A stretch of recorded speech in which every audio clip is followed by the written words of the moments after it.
When people think of duelists or 1v1ers in Guild Wars 2 PvP, they think of the guy who says, "me far" in team chat before the match begins. If you've ever played a MOBA, think of the top laner, the soloist who is furthest from their team, as the duelist. While that is a good simplification of what they're going to do if they're limited to 2 words, it doesn't really show the whole picture of the job as a duelist. In fact, a duelist has a more complicated role than the DPS and support because those two just hug each other the entire match and can figure out where to go easily. A duelist wants to avoid larger fights and has to think ahead instead of just bashing their heads into a team fight. Often, a duelist will need to interact with their team by swapping bad matchups, watching nodes, and zoning the enemy. We'll talk more about the role of a duelist in this video, but if you want a more detailed description of the other 3 main PvP roles, then check out the playlist in the description. As a quick summary, certain roles are designed for splitting up 5 players around a map with 3 to 5 objectives at any given time. To get the most efficiency out of your rotations around this map, you can't just put everyone in the same spot, or the enemy will just split up and out-rotate you. But you also need a team fighting presence because some objectives are just too valuable to give up. So you'll want to have some classes that are good in a variety of situations. Smaller fights, larger fights, and you want to be able to assault enemy objectives while also defending your own. Because all it takes to capture an objective is 1 player, this is the most efficient amount of players to place at that objective. But if you put a support by themselves, alone, they won't have the damage to kill and progress the objective. If you put a DPS alone, they'll be vulnerable to ganks and unfavorable matchups. And if a roamer goes there alone, they'll be stuck in one place when they would rather be moving around to many places. So the best kind of build to go alone with is one that has a lot of survivability to suffer bad matchups or to stall if the enemy sends multiple players there for that objective. It will also need to be a build that can score a kill and win the objective and do both of those while staying in the general vicinity of that objective, or in other words, without needing to move too much. For this reason, 1v1ers or duelists usually are melee oriented or have options to do both range and melee. They can put out a lot of pressure to enemies while contesting nodes or objectives to gain control of them, while being constrained within the bounds of a node. Duelists love to be outnumbered because they have the most survivability out of all roles, and in a lot of ways they can deal more damage if they're outnumbered. They don't need a support with them, and often they prefer to be away from their support because they don't need that help if the support is helping to win other fights across the map. And they can hold a 1v2 or 1v3 without dying. Even if they lose the objective, they're creating an advantageous situation for their team elsewhere. They can in some situations have a lot of control over the map by forcing objectives that the enemy can't cleanly rotate into because nothing can 1v1 it except a duelist. But in other situations, they may have no control over the map because the enemy team is winning larger team fights that spill out into the other side nodes where a duelist might be fighting. So let's go over some priorities that a duelist will want to think about. First priority, don't die. Next is stand on nodes, then it's get kills, and then the final priority is to keep your team alive. Because a duelist's job can be to split the enemy team or require more resources for the enemy to take them out, dying relieves a lot of pressure for the enemy team because they don't need to split up until the duelist is back on the map. Also, if you die in a 1v1 to the enemy duelist, you allow them to go into the team fight and outnumber your team, which can make them lose their matchup as well. A duelist should be the one to stand on nodes because they usually aren't as aggressive as a DPS or roamer to get kills, but also because they can't really support their team much. Duelists can survive without their team and often want to be alone anyways, so investing in keeping their team alive should be the very last thing they do if they have nothing else to do. Unlike DPS, who usually want to regroup with their team around the home node after a lost fight, duelists go too far after a lost fight because they want to split the enemy team to allow their team an easier regroup. Also, these priorities heavily depend on matchups, especially for a duelist, because if the enemy duelist counters you, then you're going to struggle all match. Unlike a DPS that counters another DPS, who will have a support to balance out the matchup, the smaller fights are the more one-sided matchups. It's a good idea for people who like the duelist role to learn multiple classes and builds to diversify their pool of classes and builds. For example, you see the enemy duelist as a scrapper, you go Spellbreaker. See the enemy as a warrior? Go Condi Mesmer. See they're a Condi Mesmer? Go for a ranger. You can't always predict your enemy won't swap as well, or what build they're running exactly, or that you'll even be 1v1ing them the entire match, but it can still help improve your odds of winning. If you're in a close or losing 1v1, you want to rotate somewhere else instead of constantly dying, of course. But then what do? Just think of why you're losing your matchup. Maybe it's because they're better in this situation. Then you'll want to find a situation that you're more useful than them in. And if they try to match you, then you'll start winning those fights. If you have more mobility than the duelist that is countering you, then adopt a more roamer-oriented playstyle and try to create momentum around the map before they can. And likewise, if you're more damage-oriented, you can try to pressure those team fights. This also applies to teams that are losing team fights. If they can't win big engagements, they should try to split up and create different matchups for their team.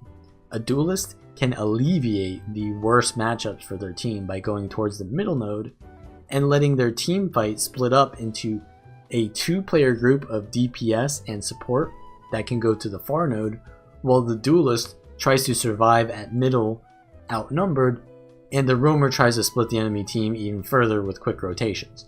This is called playing sides. This requires a lot more coordination than just bashing your head into the same 1v1 over and over. But a good duelist must be aware of their entire team to be able to rotate properly. Your final priority should be to keep your team alive, but this is more specifically to watch the back node. You want to provide some presence to your team if you already won your duel so that they also don't lose their matchup at middle. If you can't provide much, it is better than nothing if you can provide the slightest amount of counter pressure or support. However, in doing so, you don't want to let anyone slip by and decapture the node you just won. So while you're providing presence to your team, you're essentially watching the node, using your camera and map to be as aware as you can. You want to keep tabs on numbers. So if you look at your map, you can see where all visible players are at. If you don't see 5 players on the map, then it's possible they could be decapturing you. After all, it's easier for a duelist to hold a node than it is to assault one. 15 seconds after you fully kill a player, they will respawn. And you can see right above your map if anyone has recently died. Using this knowledge, you can know what players are coming from their spawn area, and you can either prepare to be harassed by respawns, or you can head back to defend a node after giving your team a little presence. Rather than reacting to a node you lost, you can be prepared to defend it for a good amount of value. If we assume that both teams have a duelist and each team is stuck in a team fight at middle and each duelist has captured their home node, should the duelists go to middle? Should they trade nodes with each other? Should they fight? If so, whose node do they fight on? If I'm more mobile, then I'll want to trade nodes without fighting because I can get more done that way. If I'm a slower duelist, I'll want to fight on node. If I'm more aggressive, I'll want to fight on their node. This leads to sub-roles. Within the role of duelist, there are 2 types of duelists. There are bruisers, who are more aggressive duelists who usually win 1v1s by killing the other duelist. They also have lots of kill potential because of CC or the ability to chase. These are usually warriors, hollowsmiths, mesmers. Then there are bunkers who try to whittle down their enemies to pressure them off the node so that they can capture it and then survive in a favorable situation. These are usually rangers, scrappers, and elementalists. While I said that warriors counter engineers, they also counter rangers. Rangers and engineers have the ability to deal range damage, so they can enter teamfights without getting hit by all the conditions and CC flying around in teamfights. Warriors may beat rangers and engineers on node in a 1v1, but they wouldn't provide as much as in a teamfight. Likewise, a warrior can play around this by, instead of following them into a larger fight, they can stay on the fringes of the map, capturing the side nodes or going for secondary objectives. Yes, your team may lose their fight faster if you don't match your duelist, but if you lose it anyway, you could have gotten more out of it if you just gone somewhere else. In this way, matchups are all about understanding the trade-offs of rotations, not just knowing how to kill them in a 1v1. We will go into more specific examples later, but for now, let's go over how to build a duelist. Duelist builds need many things to be viable. They need to have at least 2 stun breaks and a decent amount of survivability and sustain. Because they are often subjected to 1v2s, they need to have the resources available to not only survive their 1v1, but also in the case that another enemy comes in to progress their duel, you'll want to have enough cooldowns and survivability to hold the node and draw their attention for longer, but also to be able to get out if you predict that staying will mean your death. Because you will be going against specific matchups a lot of the time, it can be good to build towards countering one damage type, whether it is condition or power, but if you can build a balanced resilience to both damage types without sacrificing too much in return, it will make your build much harder to counter. So you'll want either a toughness amulet or a decent amount of protection, which will give you 33% reduction on damage. For conditions, you'll want to have lots of gradual condition cleanse, but also some potential to cleanse burst conditions. For example, warriors have mending, which cleanses 5 conditions, and then weapon swap gives a single or a double colony cleanse. This way they can be constantly handling conditions with the appropriate amount of cleansing so they don't waste their cooldowns. Rangers use wilderness survival with the wilderness knowledge trait to gain 2 condition cleanse on a lot of their skills, which is more gradual, but because all those skills can be used on top of each other, it has the versatility to be burst cleansing. Engineers, mesmers, and elementalists usually have more gradual cleansing without a lot of burst cleansing, but they do have access to invulnerability skills on the Elixir S, Distortion, and Obsidian Flesh. Nothing is better than these for surviving in outnumbered situations because invuln stops it all. Also, just having lots of evades can counter all types of damage, though it is better to have it against power builds. So now we have stun breaks, power and condition survival, but if a duelist is holding a node in an extended 1v1, they'll take damage eventually and need to resustain to win or hold that objective. Some form of secondary healing is required on top of their heal skill. This can be lifesteal, regeneration, or some sort of healing trait. Also, you want to look at healing coefficients. So healing coefficients can be seen by looking at the wiki or by simply hovering over the tooltips of your skills and traits.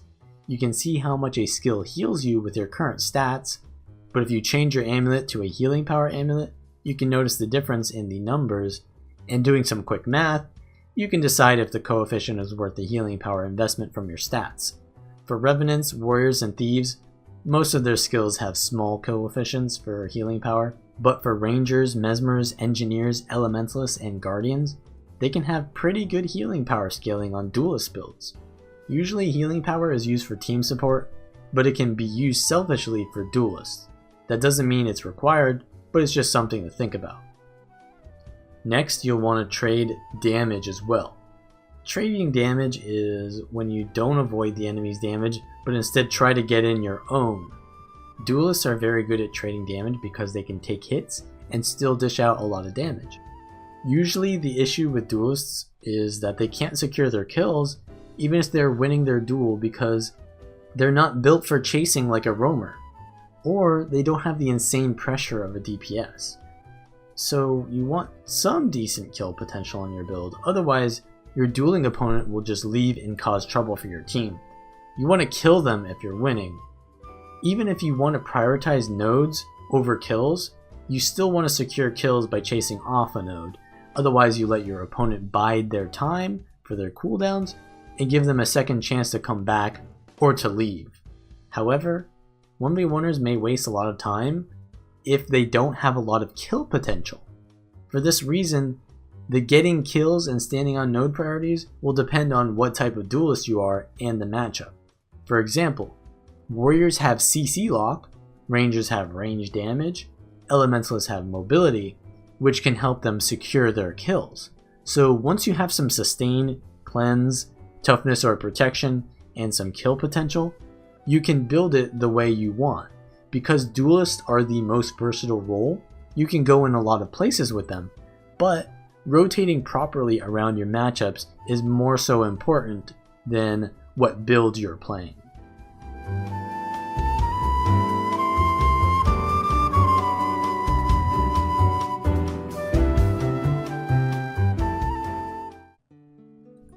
The first build I want to go over is a more stereotypical, standardized duelist build. It is the Strength Spellbreaker.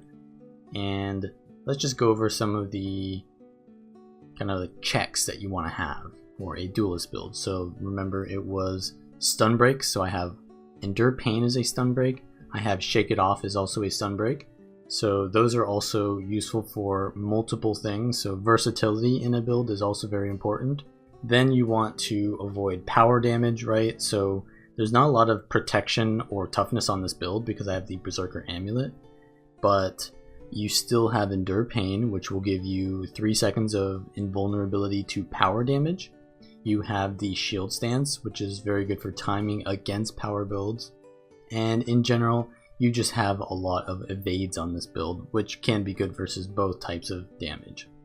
There's also Condition Cleanse on this build. Every time you swap weapons, you will gain 1 Condition Cleanse from Brawler's Recovery. I have a Cleansing Sigil, which is really good because weapon swaps on Warrior are just faster. And then you have Mending, which cleanses 5 conditions, and Shake It Off, which cleanses 4 conditions. So there are differing amounts of Condi Cleanse on this build. So whenever I swap weapons, that's 1 to 2 cleanse, Shake It Off is 4, and Mending is 5. And then there's Full Counter, which basically counters everything. It's a very low cooldown, it's 8 seconds, and it will give them stability, and it will give you resistance if you block an attack, and then it will also give you an evade if you block an attack, and then daze for 2 seconds. And it's an evade frame after you block the attack. So it's good versus power, it's good versus conditions, it's good versus pretty much everything. Except for boon corruption. So yeah, you can get corrupted on your full counter, but still, it's just in general the one thing that makes Spellbreaker so strong right now. And then also you need sustain. So with Mending and the Peak Performance trait, you already have a lot of healing per second. That's 6,000 healing every 16 seconds. Most heal skills usually don't have a 16-second cooldown. They're usually like 25 to 30 seconds. So this is already a really high healing per second skill. It does have a cast time, so you have to not get interrupted on that, but if you can cast it off cooldown, it's going to give you a lot of healing. But even then, you're going to have Might Makes Right, which whenever you gain Might, is going to give you healing and endurance, which means more dodges, and you're just gaining Might everywhere on this build with Versatile Power, which is whenever you weapon swap, whenever you crit on Greatsword, and you'll also get a little bit of might when you dodge on people. So how do you kill things on this build? Mostly the damage is going to come from your Dagger 2, your Dagger F1, and then you're going to want to do your Greatsword F1. This is your heaviest hitting ability, and then most of your Greatsword skills will do a lot of damage. But to land all of that damage, you're going to need to have your CC. So the one thing that gives warriors their kill potential is all of the CCs that they have. So there's pretty much no CC on Greatsword. What you want to do is your Shield Bash, and then you can weapon swap into your Greatsword, where you have your Intel Sigil, and then you can immediately use Arcing Slice. You've also got the Disrupting Stab, which in combination with No Escape, whenever you daze, you'll immobilize a target. So daze plus immobilize is pretty much stun because they can't move and they can't use skills, so it's like a better stun, to be honest. So Disrupting Stab is really good for setting up your next CC, which is a longer CC, and you also have Full Counter, which is a 2-second daze that will also immobilize. And then you have Bull's Charge, which is a 3-second knockdown, which is insanely long for how low cooldown it is, which is also an evade. You've also got Rampage, which has just CCs everywhere on it.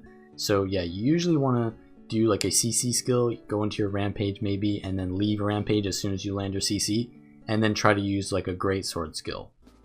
So in this match, I'll be going to the far node at the start, because me far. But yeah, a warrior is usually going to want to be in small scale fights, so you either go home or you go far. But since we have 2 warriors on our team, the other warrior went home. I'm pushing into a ranger matchup, which for warriors is usually a winning matchup, but this is a core ranger, which is a little bit more survivable, so I have to worry about their pet a little bit more, and that can tax me of a lot of my HP. And here, I eat a mole there, and I see that the enemy Mesmer is also coming here, so I'm in a 1v2 right now. So I'm trying to play very safely, and just wait until the Mesmer leaves, and then push back into my 1v1. Because if I stay and die in the 1v2, then yeah, it's not going to be good for our team. So I see that the Mesmer has stayed, and I'm just going to kite around, and yeah, actually I'm going to head into mid, because if I'm going to be 1v2'd there, I'm not going to get anything done. So I might as well just, I mean, if I go into mid, then I'm bringing all of the enemy into mid too. So it's a trade-off. I could either stay in the 1v2 at far, or I can leave and try to help my team. But it looks like my team is actually struggling in the fight still, even though I was kind of 1v2'd there for a long time. So I am going to try to get this kill on this Guardian off the node here, because if I go in too far, I think the Ranger is still there anyways, so I need to just get something done for my team. So I get a really good kill by trading damage there, but I'm really low and I have to play very carefully. My teammates are going to help me to kill that downstate body, and then I just go in and keep killing onto mid.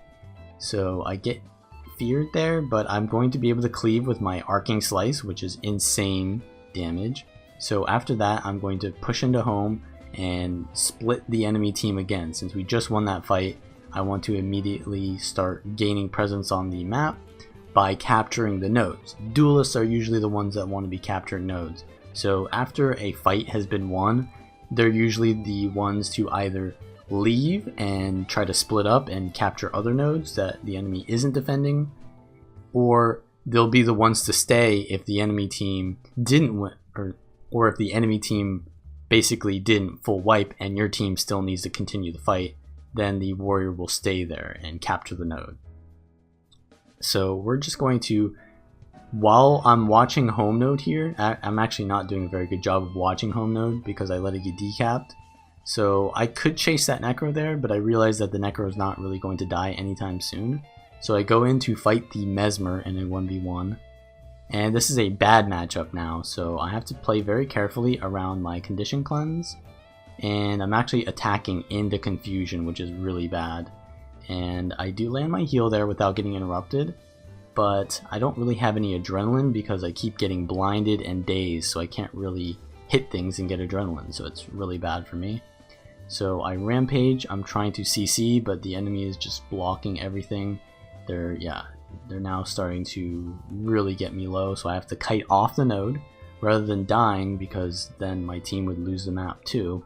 I kite off. I probably am going to lose the node because of this, but I can always push back in and get the decapture because it's not like a Mesmer can hold a node anyways.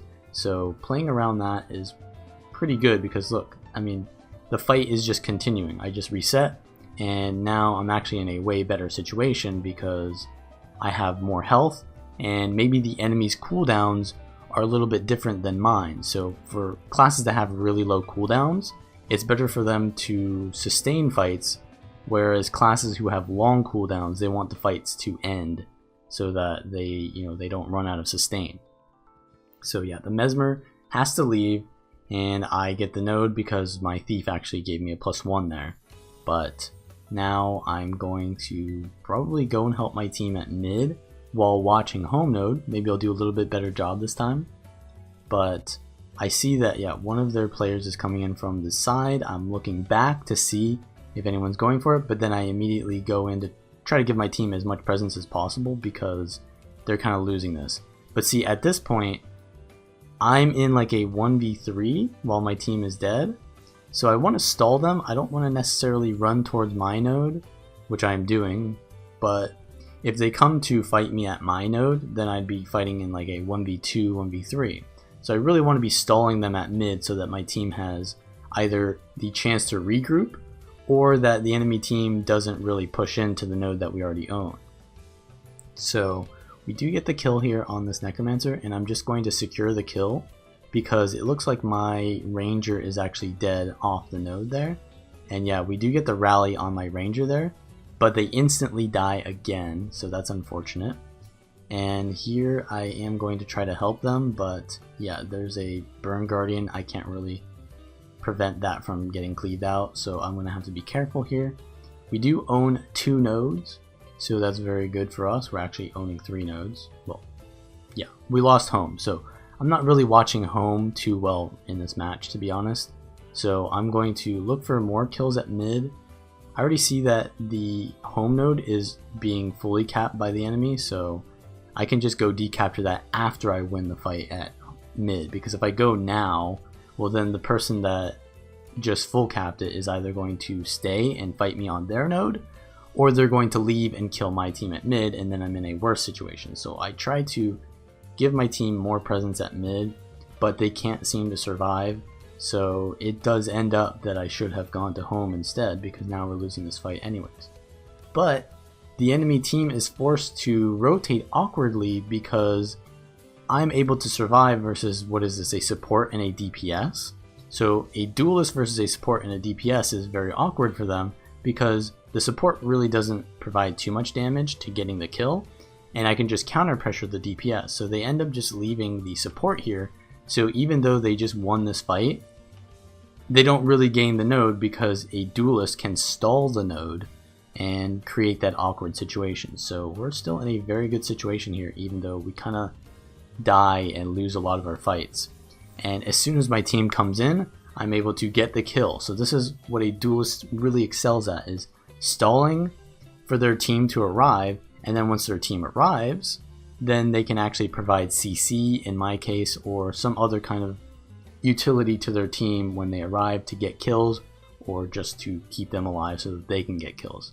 Now I do see that home node is full capped here, and I do want to prevent this Ranger from getting the full cap, but I'm so low and I have no cooldown, so I'm actually trying to kind of like get a better position here, because if I just aggress them from open field, I'm just going to, yeah, just get longbowed. So I have to actually play very safe here, because yeah, even though they're getting value off the node right now, if I push in like this, then they're just going to win and they'll get the node anyways. So yeah, I'm playing very carefully there for a reason, but I do get a really good Bull's charge, and yeah, my team is coming in, but so is their team. So we have to be careful here. We don't own any nodes, so this is a very bad situation for us, to be honest, because I don't really want to be in a 2v2. I want to be 1v1ing this Ranger, and my teammate needs to be attacking my target, otherwise yeah, it's not a really good 2v2 for us at all. So yeah, we're gonna get the 100 blades Bull's charge on the Ranger here, which is really good, and then my arcing slice comes up, and yeah, we're gonna get the cleave here. We're in like a 2v or a 3v2 here, so we should be winning this anyways, but this isn't really where I want to be. I want to be kind of like by myself, so I'm just gonna try to keep getting the kill here on this Necromancer, just because I'm here, I might as well. And we get a really nice Bull's charge and shield bash on them, so we're gonna get the kill here. And so we've captured home, we're capturing mid, so now we're in a good position now. It looks like my warrior is kind of getting, yeah, they're kind of getting zerged at far, but they're kiting very well. So all I want to do is just watch for anyone who's going to cross towards our home node. The Ranger goes in stealth there, so I'm just making sure of where they're going. Looks like they went into mid, and yeah, I just keep watching the node. I see that the Mesmer is now going to try to, yeah, go towards our home, it looks like. So I'm just trying to pressure them while also making sure that they don't go towards the node. They do eventually decide to go for it, and I'm able to use all of my mobility, which I didn't waste while chasing them. So that's another important thing. If you're watching the node, you have to save all of your mobility skills to ensure that you can also get there in time. And because of that, I'm able to hold the node in this 1v1, and that's really good. So yeah, we're getting value off this node, and this is, yeah, maybe not the best matchup, but because I own the node, I can play very defensively, and yeah, my thief comes in and now we can get this kill, so that's a pretty good situation for us. So I get the kill here, and we have a down body, which means, yeah, if I just sit here, well, I stomp it out because I figure that I need to go help my team, but if I sit there with the down body, it's as if we're still in the 1v1, but I just own the node. So you can decide what your team needs more. Does your team need to be split, or does your team need to be regrouped? And based on whichever you decide, you can decide whether you need to cleave out your one fight, or you need to, you know, kind of like bleed it a little bit more just to get more value out of the fact that you're owning the node. In my situation, obviously I chose to go help my team because I noticed earlier in the match they were having trouble in fights, so I needed to help them a little bit more. So I am now going to be 1v2 again because the Mesmer immediately respawned and came back to me, so this is a bad situation, and my entire team is dead, so the amount of presence that I gave them wasn't enough. So I am going to try to push back into this 1v1 and get some presence. My team is here, but yeah, it's a 2v2 and I'm getting really pressured here by the pet, and yeah, I have to be very careful because the pet does a lot of damage, and even though this is a good matchup for me, yeah, there's going to be a Mesmer nearby. So yeah, I'm just going to leave this actually because I noticed that the ranger is going to be really hard for me to kill, and I eventually go into mid, but there's also two people there, so my team is just all kind of like all over the place and not where they need to be. They're actually not anywhere right now. Looks like we have an AFK actually.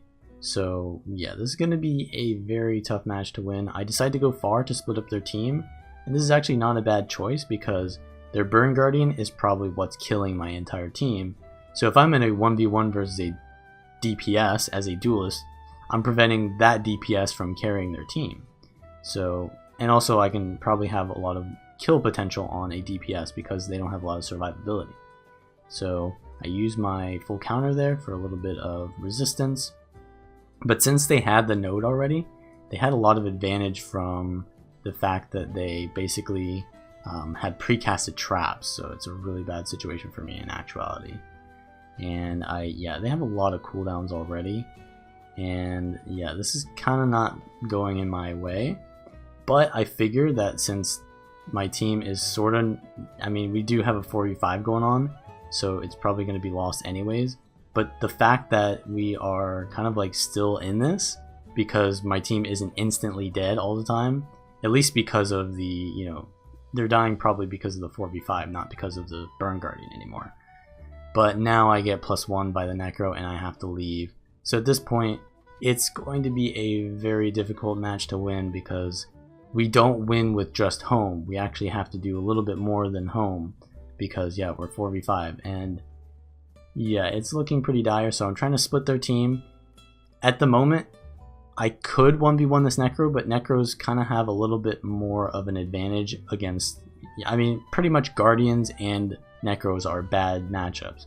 I don't think anyone in this match is a good matchup for me, except for the Ranger, but the Ranger is at my home node, which I don't need to be there because we already own it. So we get a decap at mid, but we all die at far, or at home. So yeah, this is not going to be good, and we lose home. So yeah, at this point the match is lost, even though I got a really good decap on mid, and we're outnumbered. Yeah, the fact that they were outnumbered was just too much. So we're going to end up losing that match. This next build is going to be a Fire Weaver, which is more of like a bunker spec because it doesn't have too much kill potential or chase potential, but it can survive on a node for a really long time and whittle down the enemies that try to contest those objectives with burning over time. So you'll be taking the Sage Amulet with Sanctuary Rune.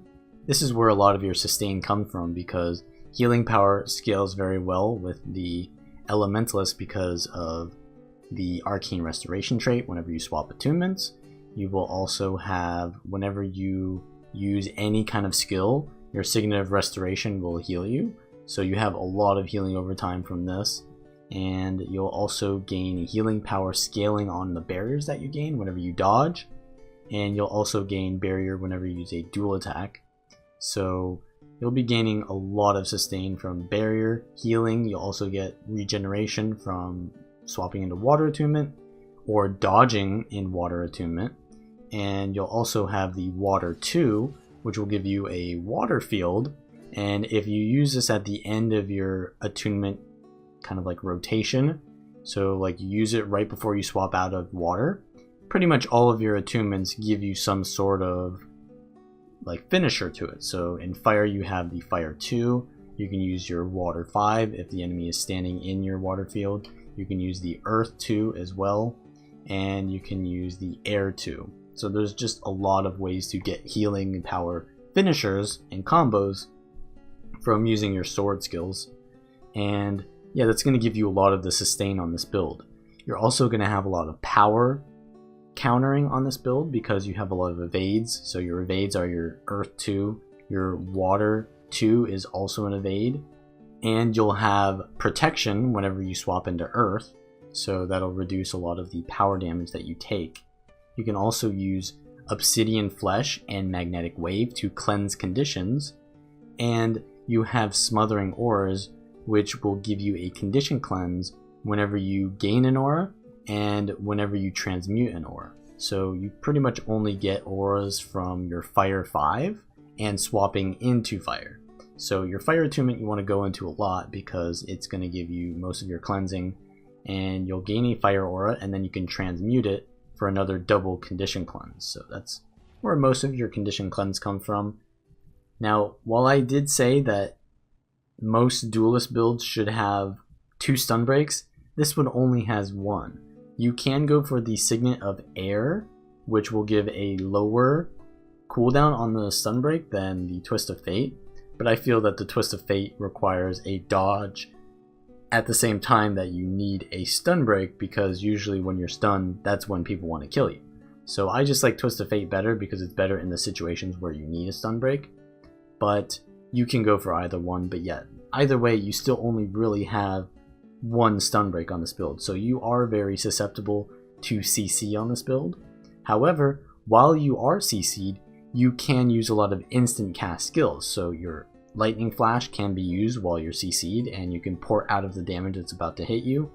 You can use your earth attunement, which will give you protection while you're CC'd, and even though you're taking that damage, you'll take less.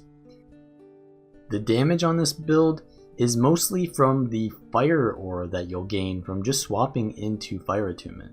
So whenever someone hits you while you have fire aura, you will give them burning, and that'll deal a lot of damage over time because you're constantly trading damage with people, and whenever they hit you, they're taking damage back. So it's sort of like retaliation. And you do have a lot of just massive AoEs around you from Primordial Stance and Lava Skin, so you're just kind of like pulsing, burning around you, so you just want to be on top of people, and as I said, trading damage, because you're giving them damage, and then when they hit you and give you damage, you're also giving it back. You do have a lot of CC on this build though, which can allow you to land really big damage from your Pyro Vortex, which is probably your biggest kill potential in this build, because when an enemy is basically not moving, the Pyro Vortex will stack up like 8-ish burns, so that's really good. And you can use Gale into your Pyro Vortex to really help that to facilitate the damage, because Gale is a 3-second knockdown that's unblockable. So if you land that into your Pyro Vortex and they don't have a stun break, then they're pretty dead. You also have CC from the Weave Self. If you use all the attunements, the final ability can turn into a very long float for 2.5 seconds that's also unblockable. So there's a lot of unblockable CC on this build. You'll also have a little bit of a float on your Earth Air, which is Gale Strike, and then a daze on Polaric Leap. So in this match I'll be playing pretty much our side noder because we don't really have any other side noders on our team. We have a Support Guardian, a Scourge, and then a Necro and a Thief. None of those are really side noters. So immediately I get pushed by a Deadeye, but I don't really have an issue with that because I have a lot of Reflex as an Ellie, and also I can play very aggressively here with my Thief to get the kill, and that allows me to cap the node. And even though my team is kind of like outnumbered at mid right now, they have a support to allow them to survive, and now we can push in and outnumber them at middle. But I do see that their Necromancer is really low here, so I want to get the kill here and chase this, because while the Deadeye is on respawn, I can actually help my team fight here and getting this kill, because a Reaper is pretty high value for a team fight. So if I can get this, it's really good. And I see that, yeah, the Deadeye is respawning now, so I want to get back to either watching the node at home or I want to go far. So I go into the team fight at mid just to kind of like be in a better position to watch home, but I do see that the Deadeye appears and now I have to go watch home because, yeah, I don't want to get decapped there, because then that'll be, yeah, pretty bad for me. So I save my cooldowns to stop that, and yeah, the Deadeye is going to try to fight me on node. I put out my protection from the Earth Attunement, and now I'm saving my magnetic aura here, but they go into a melee weapon set, so I have to be careful here. And at this point I can just use my Polaric Leap with a lot of burns to just go as aggressive as possible, and I dodge the Death's Judgment. And at this point I think the Deadeye is pretty low on cooldowns, so I'm just playing safe so I don't die. But I can also, yeah, I'm trying to hold the node at the same time. They're using a lot of their cooldowns to prevent me from holding the node, but yeah, I'm still holding the node pretty well. My Gale is coming up soon, but my Pyro Vortex is off cooldown, so this is kind of bad, but I do land a pretty decent burst there. If I had my Pyro Vortex, it would have been better. But yeah, at this point, I mean, I can't really kill the Deadeye because they can just decide to leave as they do. So I'm looking at the map right now. I see that the Deadeye is already on the rest of my team as I'm rotating out. So I really need to go somewhere that my team needs me. I can't just be 1v1ing all game because they're losing the team fight. And I try to hold mid just to get, I don't know exactly if this is a support warrior. I think it's probably not a support warrior, but I am pushing into mid and my Thief is going to help me get this kill here. We're just going to press it as hard as possible to try to get the kill, which is nice. And it looks like I'm not sure if this is a support Tempest. I don't think it's a support Tempest, but their whole team is here and I don't have enough cleave to, you know, this is like 5. I think that's our whole team right there. So yeah, I don't have enough cleave there to stop that. So I go into far immediately, but that means that I've left home open. So my team either has to defend home while I go to far, or they need to actually start winning team fights, right? So we are trying to like play a side strat now, it looks like, but we are constantly dying, so that means I'm going to be outnumbered here. So I'm playing as safely as possible to try to basically allow my team more advantages in their fights by holding more here than they were fighting earlier. So I don't want to give up the node immediately though, because that means that they can pretty much just leave one person here to stall the node against me, and I can't really decap the node easily.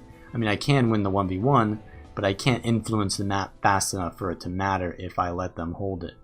But yeah, my team is still dying around the map, so it's really not worth it for me to play too aggressively because I'm not really getting anything from my team at this point. So I am going to give up the node. I see that their Tempest is really low, so I'm going to try to go for it, but yeah, their whole team is here. I'm now being forced into a team fight because my team is losing everything, so I have to play very safely here, and a Reaper is on me, which is one of the hardest counters to me. So yeah, when I have low cooldowns like that, after being 1v2'd, surviving a Reaper on me is pretty good. So I'm doing a good job of surviving and giving my team presence, but my team isn't really doing a good job of doing their job, really. So now I'm in a 1v1 against the enemy. It looks like some sort of like bunker warrior, right? So I mean, I can win this, but my team keeps forcing team fights into far, so it's going to be difficult for me to actually get value here. Now, we're losing the rest of the map, so in reality I should probably leave at this point, but also my team should have never really came here. So it's really questionable, the rotations right now. So I'm going to leave. Yeah, I'm finally leaving. I'm realizing that my team is not rotating very well, and I'm going to head into mid and see if I can do something there. Our team is actually capping home, and we're going to team fight at mid, but yeah, it looks like my Necro is just going to die here for free, so I'm just going to leave that because I'm going to be outnumbered. I put down my Swirling Winds because I'm getting focused by the Deadeye, and I go invulnerable here, and I'm just going to try to get out of there. Basically, I need to get out as fast as possible.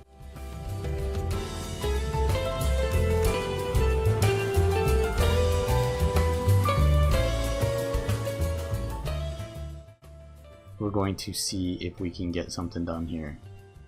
So I push into the warrior, and the warrior is already being pressured by my Necro, so that means we're going to be able to get this kill very easily. That's really good. And we do lose home, but I'm going to be able to hold this node now. I do see that, yeah, they're going to come in here to try to res this, so I have enough cleave as an Ellie to get this. And yeah, so we have a lot of cleave here. I get the Pyro Vortex as well, and yeah, just keep cleaving this. They actually get revived, or that's a Vengeance, so the Warrior Vengeance, so all I need to do is survive as long as possible. I use Weave Self to try to give myself more sustain, and they're now focusing my Necro, but there's not really much I can do as an Ellie to prevent the Necro from being focused. I can stand on the node, which I did a little bit, but yeah, I can't really do much else, so really my Necro needs to just leave. So I am kiting now the Reaper in an outnumbered situation, but this is kind of good because I want to be outnumbered so that my team can continue winning. And I'm going to refocus a target. I mean, I'm pretty low here, so I do want to be very careful, but I land a really nice Gale into a Gale Strike, and I think we get the Deadeye down, but I am very low, so I'm kiting off and just making sure that the enemy team doesn't, start focusing me, because if I greed for a kill or to finish a kill and die, well then yeah, we're just gonna lose everything. I'd rather survive because that is my primary role than to get kills, because that's really not my role, and I don't really have that much potential to get kills anyways as my team does. So my Necro is dead here again, so we have to evacuate this, but because I'm a duelist, I go back in to try to stall and allow my Necro to get out, because I basically split the enemy team's focus. So if I kite with my Necro, they can just focus my Necro with me, but if they want to go for me, then my Necro just gets out for free. So I basically peeled there by going back in for my team, and that's going to allow us to be in a favorable situation on the rest of the map, but in a very unfavorable situation for me because I'm fighting on the enemy's node. So I have to make a very selfless play here to kind of shoulder the bad rotations of my team and take really bad matchups. But since I'm 1v2 again, it's pretty good. So I'm just trying to survive. Since I've already lost the node, there's no reason for me to even stand on the node. So I back up, and I see, yeah, I'm getting focused by the Deadeye here, and it's completely fine though, because I have enough cooldowns, I have enough sustain, and I still have a lot of my projectile reflect up. So I've been basically harassed in separate 1v2s by separate players, so my team is getting a lot of presence here. And yeah, at this point, I mean, it's either that their warrior is going to lose eventually, or that their team doesn't really have convenient rotations themselves. But either way, I'm getting a lot of value from the situation, even though I don't even own the node. So normally, if you're not really rotating around the map, and your team is very stable and they're not moving around a lot, you don't want to be doing something where you're fighting on the enemy node. But since I am getting a lot of movement from the enemy team and my team, yeah, it's kind of good that I'm here. So we are going to focus this, but my thief immediately dies, so that means I'm going to be the next target. So I'm just kiting out, trying to survive. The Deadeye is chasing me, So I'm just going to bring this fight into mid, even though I'm not an amazing team fighter. It's not like the Deadeye is going to be either, so I'm just creating a situation where it's going to be harder for the Deadeye to focus me. And that allows me to survive and basically, yeah, get into far at that point. So I have the Swirling Winds down to protect me.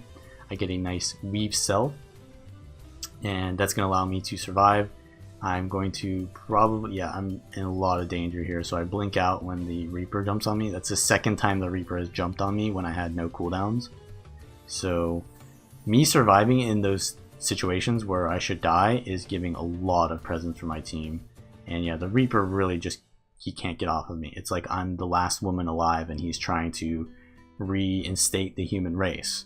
But yeah, we're gonna survive here, and I'm gonna trade with my Thief, allow them to leave and be mobile around the map, because roamers don't want to be stuck there defending nodes, and duelists do want to be defending nodes. So that's a really good swap for us there, for me to allow my Thief to rotate out, and I'm going to be holding the node now, and I think we're in a good situation finally, because I've basically suffered so much harassment and torture by the enemy team. It allowed my team a lot of basically leeway to do their jobs. So at this point, I'm going to stay at far, because that's the winning play. It is just to hold this node, and if the enemy team comes here, I'm just trying to survive as long as possible, basically. So counter pressuring is also pretty good. Yeah, the Deadeye and the Reaper are here, so this is like the worst matchup possible. So I try to survive as long as possible. I use everything I can immediately. I even cancel my Obsidian Flesh early so I don't give the decap. But yeah, that's getting the win there, and yeah, that's how you kind of like create better rotations for your team as a duelist and affect the map in positive ways when you're not even in that location. The next build is more of a roamer oriented build. It is a conditioned Chronomancer, and while it can do the job of a duelist and hold nodes, it still doesn't have the best matchups. It focuses more on getting momentum with its team, and then when its team needs it to do its job, it can separate for a little bit. It doesn't require its team to be with it, but it isn't as self-sufficient that it can get everything done by itself, because it provides a lot to its team in those small scale situations. So the idea is you have the Chrono Phantasma trait from Chronomancer, which does not reduce the amount of conditions that your phantasms deal. So with the Phantasmal Duelist, this can do a lot of bleeding, and then it summons it twice. So the Phantasmal Duelist is kind of slow, and because of that, it's not amazing for like roaming or DPS, because if the enemy just moves out of your damage or out of the line of sight of the Phantasmal Duelist, they pretty much avoid all the damage.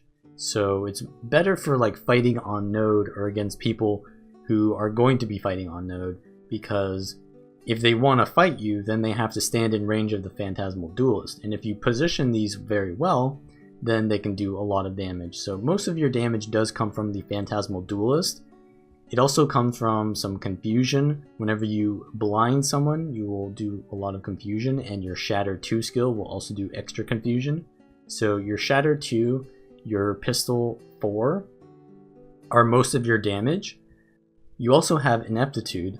Whenever you interrupt a foe, you will inflict Blind, which will then inflict Confusion, because your blinds will confuse, and then you'll basically proc the Duelist Discipline trait, which will lower the cooldown on your Phantasmal Duelist. So you want to be spamming out as many Phantasmal Duelists as possible, which will get out a lot of damage, and you want to be interrupting them meanwhile they're getting harassed by the Phantasmal Duelists over time, because that will not only prevent them from healing, you can interrupt a lot of heal skills, but it'll also confuse them, which will make them take a lot of damage if they're trying to spam through that. So yeah, mostly it's just the Phantasmal Duelist. How this build survives is it has the Rabid Amulet to try to survive against power builds. There's not really much power counter on this build, so I take the Rabid Amulet, which is going to give you some toughness, which is pretty good, but it leaves you pretty low on vitality, so I take the Rune of Orr. If you get CC'd, you have 2 stun breaks with the Signet of Midnight and the Blink, but you also have a lot of instant cast shatters, which can prevent the enemy from killing you while you're CC'd. So you can blind with your F2 while you're stunned, or you can daze while you're stunned as well. So you can sort of use those, so you're pretty resilient to CC on this build. And you also have a lot of condition cleanse on this build, a 5 condition cleanse on Signet of Midnight. You have 1 condition cleanse whenever your phantasms are summoned, and you also have condition cleanse whenever you use a shatter skill. You also have a condition duration reduction from the Rune of Orr. So the build doesn't have amazing sustain. Your heal skill, while it does heal for quite a bit, is a long cooldown, and it gives a little bit of sustain while it's off cooldown for summoning illusions, but otherwise you have to shatter for healing, and that's pretty much it. So the build doesn't like to stay in places for too long since it doesn't have amazing sustain. So you have to either try to win the fight really fast, or you try to just leave and go somewhere else and get something done for your team. And one thing that this build has a lot of potential is to get kills very quickly, so it does play to that very well. So you can use all of your Mantra of Distraction charges, your time sync with your triple clone, which would lock people down. You have CCs as well on Phantasmal Mage. You have the Magic Bullet, so there's a lot of CC on this build, which can prevent the enemy from using their skills and locking them down long enough for you to get the kill. And you've also got Signet of Humility, which MOAs them for 6 seconds, so they can't really use any of their skills while they're MOA'd. And if you daze them while they're MOA'd as well, they can't use the MOA skill, which allows them an extra evade. So yeah, it's really good for securing kills really quickly to use your Signet of Humility. And if you use that with Continuous Split, then it becomes a 100-second cooldown instead of an 180-second cooldown. And if you do that in combination with your Phantasmal Duelist, because Continuous Split basically gives you all of your skills back. So you can do Phantasmal Duelist and your Signet of Humility while in your Continuum Split, and that allows you to get, since Chrono Phantasma exists, you can basically get out 4 Phantasmal Duelists within a short amount of time, which also overlaps with your Signet of Humility uptime. So it's a very high burst potential and lockdown, and if you're in a 2v2 kind of situation and you're both focusing the same target, you can lock down that target for your teammate. So it's really good in 2v2s. So my team in this match is a bunch of Guardians and Necros, which is pretty much a team fighting comp, and then I'm our only side noder really, so I'm going to go cap home. But I see that my Guardian is actually coming here to cap the node with me.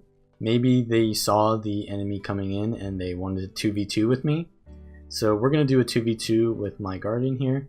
And I see that they have a Warrior and a Dragon Hunter, so I'm going to immediately focus the Dragon Hunter because I know that they probably don't have that many stun breaks, so I can lock them down with all my CC. I'm trying to stay out of all the damage from range because I can do my damage from range. And yeah, so we get the kill there because I'm just locking down the DH, not letting them use their skills. And now we can start focusing the Warrior because yeah, our Guardian is not really doing too well here. I think they're not really paying attention. They are just kind of like standing there in the refuge. They don't really think that the enemy is rezzing. I think that's called object permanence. When an object disappears from your view, you still understand that it's there.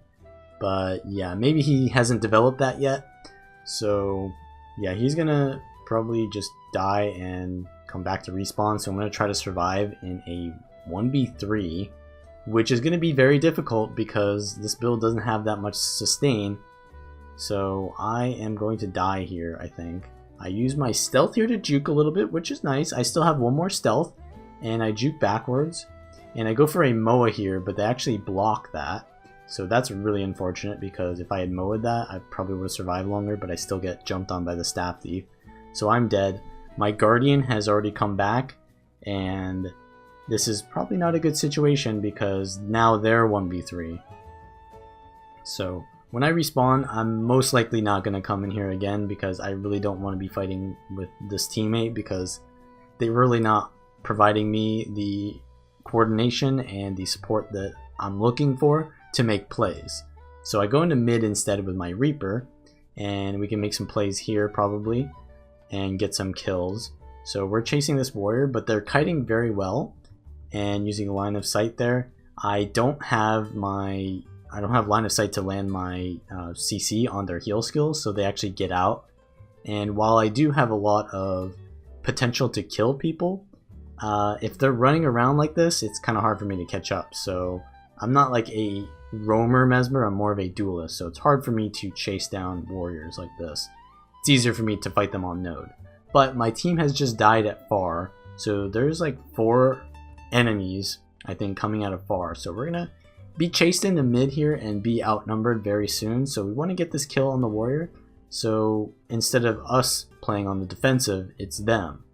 But yeah, we didn't get it in time, and now my Reaper is really in trouble. I'm just trying to play very safely. I see that the enemy Necro is right behind me and pressuring me, so I have to play very safely here.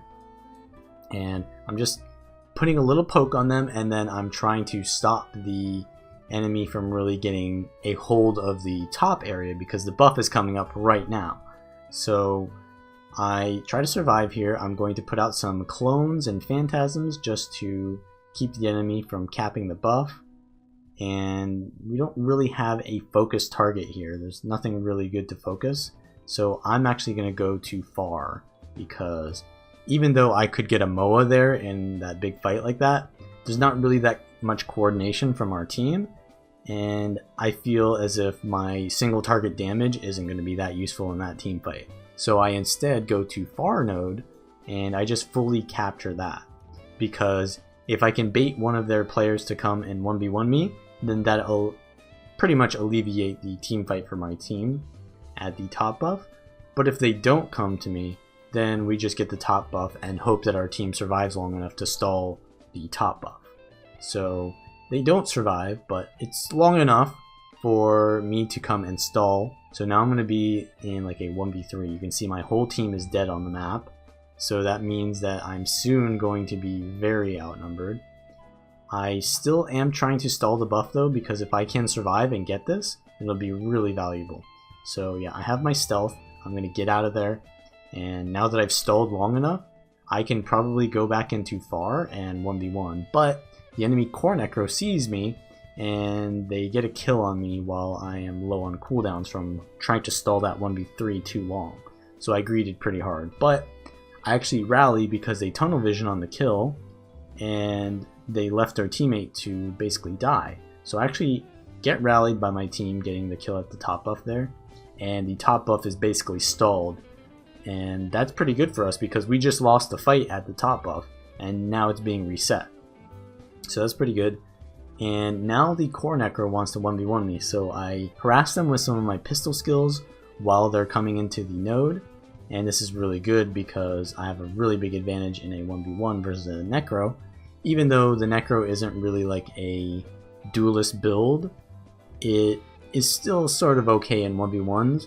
But a Mesmer is very good versus a necro because you can interrupt their heals and stuff like that.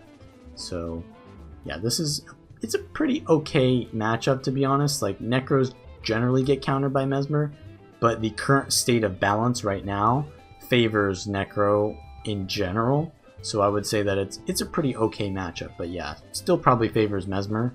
So here I'm in a really good position because the necro just left Shroud, and that means that they don't have cleanse for quite a while, so we get the kill there. And yeah, it's very good timing for my pistol phantasm to be used right after they leave their Shroud because it's most of my damage and that's their most vulnerable state. So we get the kill, and I'm trying to bleed it because that really took a lot to get the kill on that necro, so I don't want them to just respawn. And I do see that the buffs are up now, so this is really good timing for me to get the top buff while my team is going for the bottom buff. And now at this point, it's kind of like a toss-up between whether I go bottom and help my team, but then I'm in a team fight, or because I know that the Necromancer is on respawn because I just killed them, that they're probably going to go and decap the far node, and we have the top buff. So I want to defend the nodes that we own because they're worth twice as much from the top buff. So I'm just going to, and it looks like the Necro wants to 1v1 me again. So I'm just harassing them off the node because I don't really want to fight on node as a Mesmer because of the disadvantage of having distortion. I'll just get decapped. So fighting off node is very advantageous for me here. And you can see that because the Necro is trying to pull me towards the node. So I do eventually have to go towards the node with them, but now they use Lich form and that's pretty scary. So I go in stealth here and try to put out all of my phantasms, and then they go into Shroud and I moa them, and that's pretty much a kill because they just went into Shroud. And yeah, they were trying to, do Lich into Shroud, but since I moa them, they got unshrouded. So that's a pretty good use of the moa there. And now that we've got that kill, and we've got pretty much the entire map, we're in a pretty good situation here. But I see that the enemy thief is coming in, and I get Basilisk Venom, and they start rezzing the Necro at 1% HP. So I cast my Phantasmal Mage from afar, and that puts out a lot of CC on the down body, and they go into the refuge here, so they actually survive, but yeah, this is really dangerous. They're going for the res still. I have to be very careful because if they hit me once here, I'm pretty dead. And they actually get the revive, so this is really dangerous, but I think that, yeah, the thief is actually dead from all the counter pressure that I'd done. So now we're in like a reverse situation where the Necro is rezzing and the thief is the one trying to be revived. So I have to be very careful here. I get a lot of resets on my pistol abilities just from interrupting the res. So Mesmer is really good at down situations because not only do they have the stealth to go for stomps, which I kind of failed to do, but they also have tons of dazes and interrupts to prevent them from being rezzed. So it's really good. And you can also res your allies while using like instant cast dazes and stuff like that. So yeah, it's a pretty good build, I would say. And at this point, we've pretty much won the match. We've held far long enough, and yeah, we're gonna win. So that's the Mesmer build. Now, currently, Mesmer is weak in the meta, so I would say that this isn't like a meta build, but it can do its role very well. And if you play around the rotations of Mesmer and get kills for your team, do focus targets like mowing or getting really big like pistol stuns on focus targets, you can actually play this build very well. Next is a Poison Soulbeast. This is a little bit more of a 1v1 spec than like a team oriented spec like the Mesmer or even like the Ellie. So it's more like the Warrior, but it's a condition build, and it has the Viper's Nest, which gives a lot of poison on node. It has the Poison Master, which increases the damage of your poison dealt and will give a poison effect to your pet when you use your F2, and will give that poison to you when you use a B skill, which is your F3 while merged. You'll also give out poison on your Sword 2 skill, your Dagger 4 skill, and your Shortbow 2 skill. And whenever you give out poison, you'll also lifesteal, so that gives you a decent amount of sustain and damage.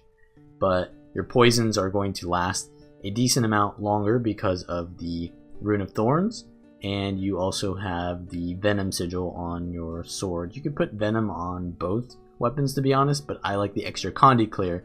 You'll also use Quick Draw, which whenever you swap weapons, it will reduce the cooldown of the next weapon ability you use by 66%, which means that you can use that on your poison abilities like your Shortbow 2 and your Sword 2 and your Dagger 4 to get even more poison.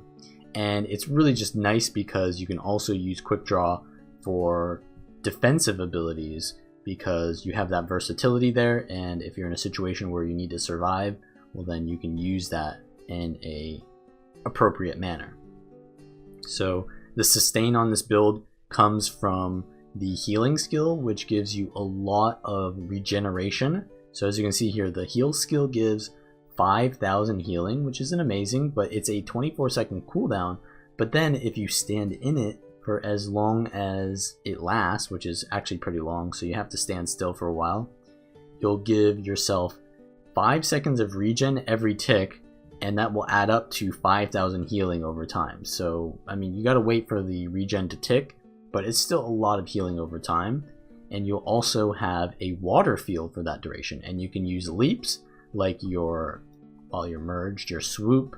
You can use your monarch leap as well, and because the leap through a water field is a heal, you have a lot of resustain on this build. You also have the Signet of Renewal to give you a little bit of healing over time as well. So you've got the regen, you've got the Signet of Renewal, you've got the water combos. There's also the lifesteal as well. So there's a lot of sustain on this build, and you can hold nodes because of that. And the cleansing on this build comes from the healing spring, so you get 2 cleanse every second that you're in the healing spring. So when this is up, you want to stay in it if you're against like a Condi class.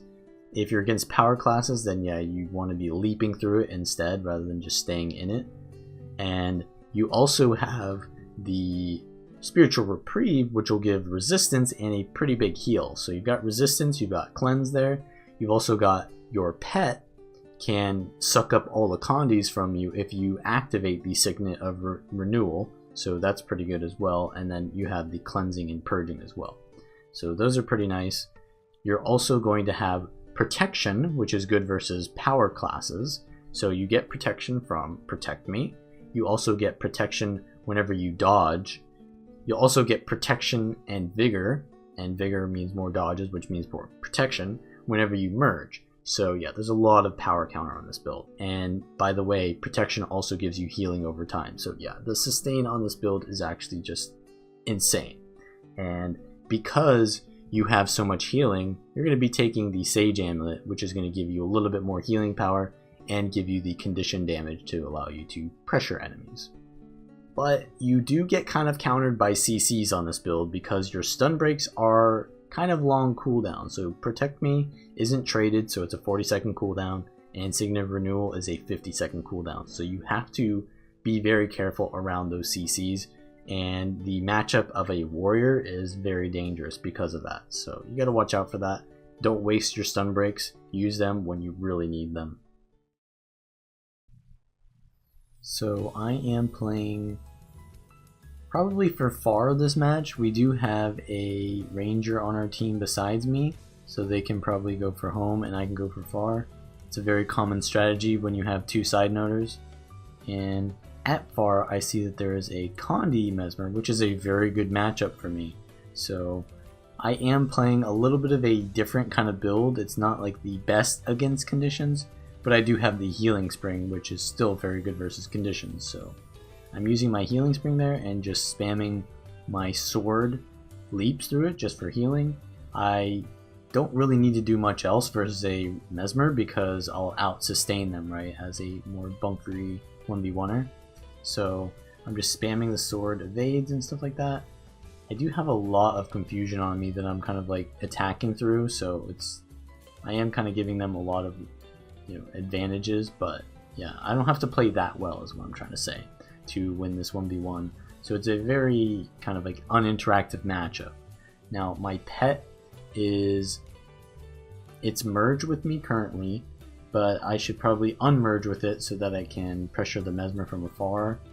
Yeah, I'm not an amazing ranger player here, but I'm going to get the kill anyways because I land a really nice Dagger 5.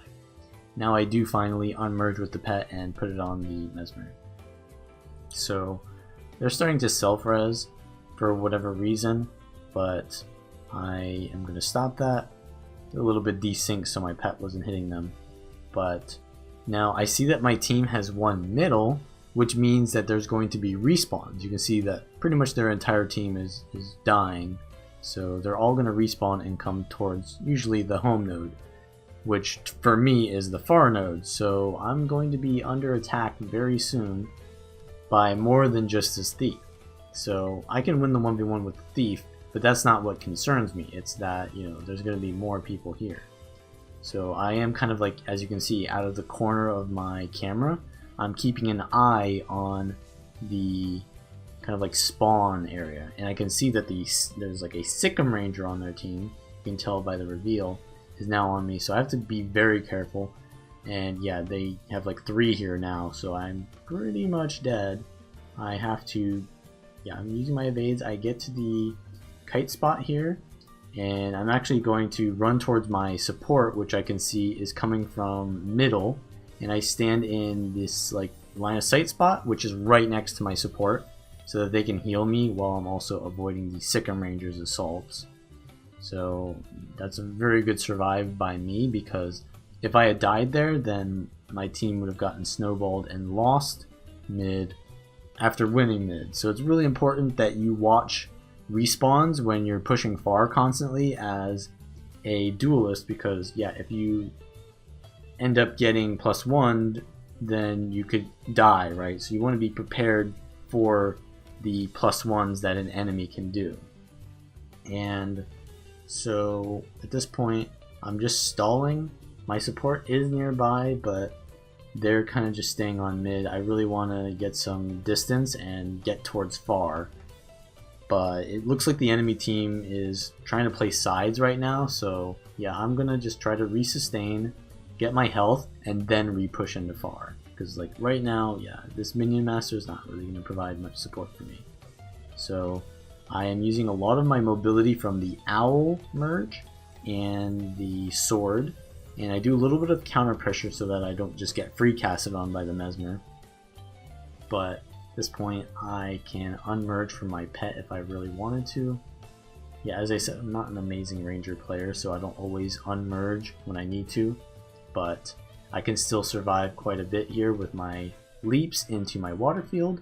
And yeah, I finally used the ability while merged, the resistance, so I should be leaving the merge now.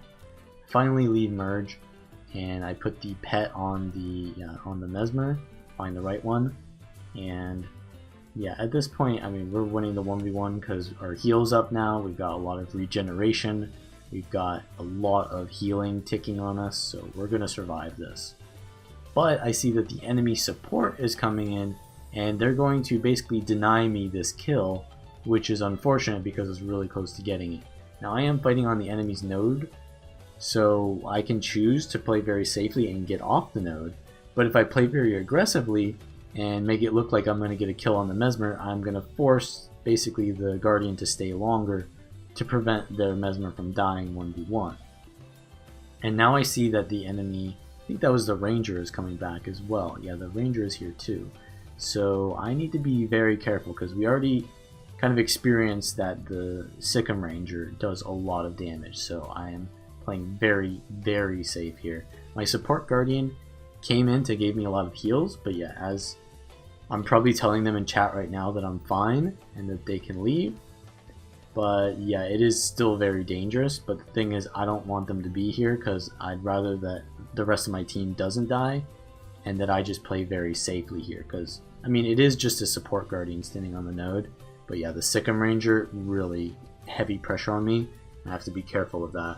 So I'm actually going to go into mid from here because I'm really lacking the cooldowns to survive and just trying to survive at this point. So yeah, at this point I've kind of like baited them into melee range using line of sight, but I have to be careful here. I am getting really heavy pressure on me.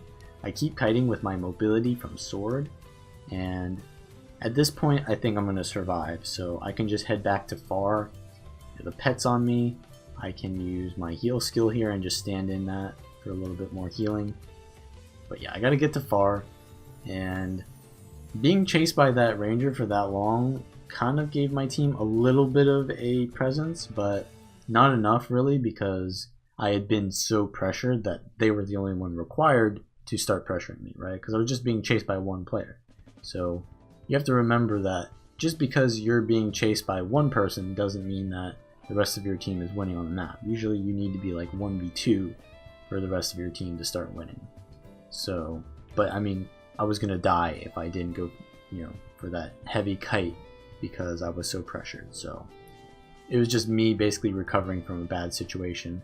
And if I had died, then the rest of my team would have just instantly flopped, right? Because as you can see, they're not very good at surviving, and the Sikkim Ranger is basically focusing me instead of my team during that whole time.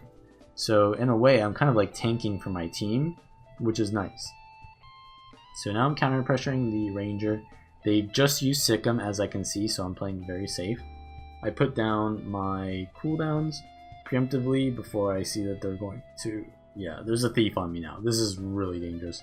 I use a lot of my evades here. I use my leaps through the healing. Yeah, it's really good build at just like surviving because of how much healing and sustain you have on it. The thief uses their Dagger Storm, so that's pretty good for me because not really much they can do to me. And they just stealth there, so I'm going to go for the node.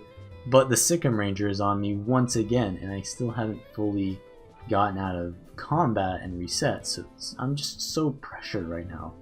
And just as you can see, like, I'm using so much terrain to survive this entire time. You learn anything from this match? It's how to use terrain to survive while you're outnumbered, because if you die, you relinquish your presence on the map. So yeah, this is a very good job of kiting that I'm doing. I mean, my team isn't really getting much out of it, but I'm doing the best that I can do. So at this point, yeah, their pet is on me. I'm gonna use... Yeah, I have to get out of that spot now because it's being barraged, and I still have to be so careful because even though now it's a 1v1 with the Sikkim Ranger, I'm out of cooldowns. I'm far behind in the matchup because I've been outnumbered. But we just got the decap, so we're actually in pretty good position right now. So I can just actually play as safe as I want to play because my team technically, yeah, they do have the rest of the map. So this is good, and I can just preemptively cast the barrier there. I get interrupted there. That's really dangerous. This Ranger plays so aggressively. It's actually kind of concerning, but I'm still gonna survive because I have cooldowns. So yeah, at this point I'm getting barraged. We can pretty much win the 1v1 at this point because I have, well, yeah, I'm kind of low on cooldowns actually, so no. I'm gonna use my dodges as they're finishing their burst there. So yeah, we're gonna survive here. I'm just low the whole time. It's really just like watching my resources come up and down, and really it's actually giving me PTSD because I remember this match and I remember feeling so pressured that I was actually getting kind of stressed.